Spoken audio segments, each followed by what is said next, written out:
I'm here now with Dr. Ron Thomas with West Penn Allegheny Health System talking about pregnancy, and he has some really great advice on things that all women should think about regardless of our age. First of all, vitamins, still the number one thing you need to get out there. Absolutely. Coming into the pregnancy prepared for pregnancy, which means taking a prenatal vitamin with your folic acid every day if there's any possibility you could get pregnant, certainly will improve the chances of a good pregnancy outcome. And what about if you come to see you and we're pregnant but in really bad health conditions? What advice do you have? What can we do? Well, you have to try to maximize your health conditions. If you have chronic hypertension, we try to control your blood pressures. There is some information to suggest that a low-dose aspirin may be helpful. But ultimately, if you have increased high blood pressure issues in your pregnancy, your blood pressure should be controlled early on. Low-dose aspirin may be helpful.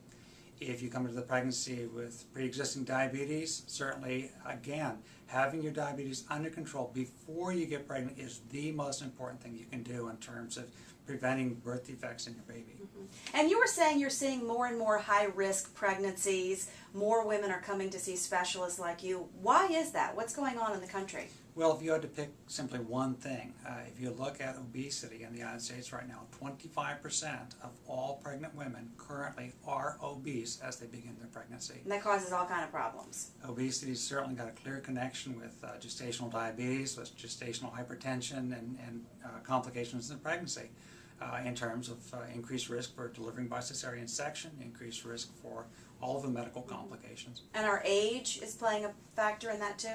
The age as well. Across the board, as we get older, we're at greater risk for medical complications. Again, diabetes, hypertension, regardless of your baseline weight. And I was surprised to hear the United States is not doing that well compared to other developed countries.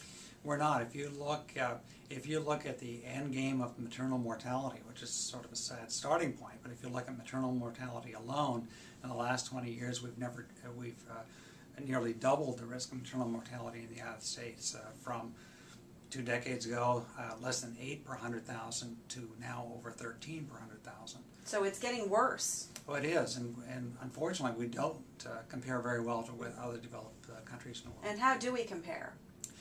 Well, we've dropped to about 40th in terms of countries in the world right now.